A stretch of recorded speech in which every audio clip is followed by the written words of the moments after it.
Hello, everyone, and welcome along to the Wednesday, or by the time you actually see this, the Thursday edition of John's Face blog.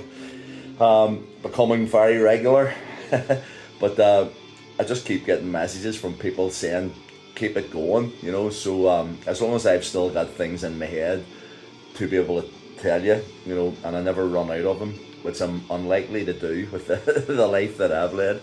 I'm unlikely to do it, so there's always going to be something interesting. So I was just thinking about, first of all, before I go on, may I pass on my sincerest condolences to the family of my old friend Eddie Jackson, Jacko, who sadly passed away. And he was a gentleman. Everyone who ever came in contact with Eddie, with Jacko, just had to feel warm, because he was always smiling, he was always laughing, he was always joking. For as long as I can remember, and I've known him a long time, every time he came into the bar to and if I was singing, he would just shout up, REM, REM, and I knew exactly the song that he wanted, so I would sing Losing My Religion. And it got to the stage then where he was coming into the bar and he didn't even have to ask. I just saw him and just went boom, started playing it, and just saw his face light up. So he's up there with my bro and a lot of other good friends, a lot of decent people from the cozy, and I just know that the company up there will take good care of him. So Jacko, here's to you, wee pint. Also, like I think it's 1 minute, 1 minute to midnight. So technically, I'm still within the ability of wishing my gorgeous wee niece Jessica happy birthday. Okay, so I'm doing it. It'll be tomorrow. It'll be the day after your birthday, but at the same time, your Uncle John did remember. Okay, and I didn't want to put up any baby photographs of you. And I also want to wish my mum a speedy recovery from the wee ailment that she was struck down by at the weekend. Everybody's coming down with that cold and flu and stuff, but my mum was poorly. And my sisters kept me up to date with how things were going with her, and everything's fine now. Well, she's on the road to recovery, and there's nothing to worry about. So that's the main thing. So yeah, I was thinking about Saturday night, and I was singing in Dundela, and I met some friends who knew friends of mine from my old school, from Annandale.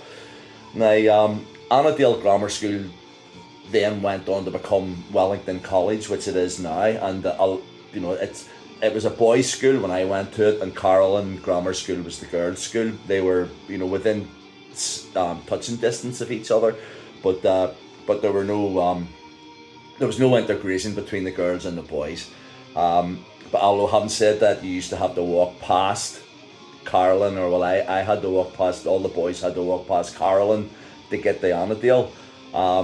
And it meant then that every morning, you were sort of going, have to kind of look my best here, sort of thing, and have the hair all sorted out, because all the girls used to sit, I'm sure some of them will remember, along the area with the big, at the front of the school with the big glass window, and just they watched the boys going past, and we waved at the girls on our way down to our school. I remember this one day, I think it might have been January or whatever, and all guys think that they're really cool, at the best of times, but walking past the school, all the girls are all sitting and all and looking out, and I'm trying to act all cool, and then I hit the ice on a January morning. Up in the air with the feet bumped down, and I jumped up again, as I brushed myself down, but I just looked in at the window, and all the wee girls were all laughing their heads off. And that was like I had to make a very quick exit, and then made sure that for the few days after that I went round by the back of the school so so that the girls couldn't see me. And luckily I was walking to school on my own that day. But no, Annadale and Carolyn amalgamated into Wellington College, and the Wellington College still has the cockatrice badge emblem. And I was just thinking back to the Annadale days, and Annadale was I loved it every single day that I was at Annadale. I loved my time there. There wasn't a day that went past, except the days that I beat off. But that's beside the point. Yeah, I was thinking back to it. It was Annadale was part brick, part prefab because it had been burned down. Way not that long after it was originally built, and some children had lost their lives in the fire.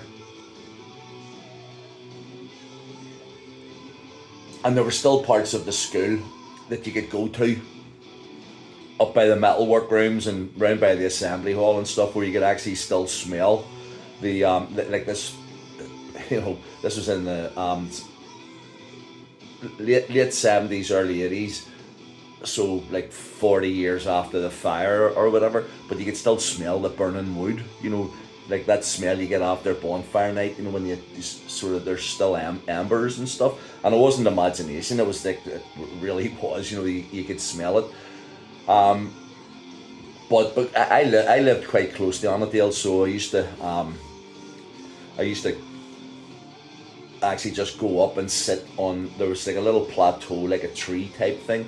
So it was handy enough for me to go on summer nights and stuff and go and sit and just look over the school and just be by myself and have all my own thoughts to myself, because I was a wee deep character.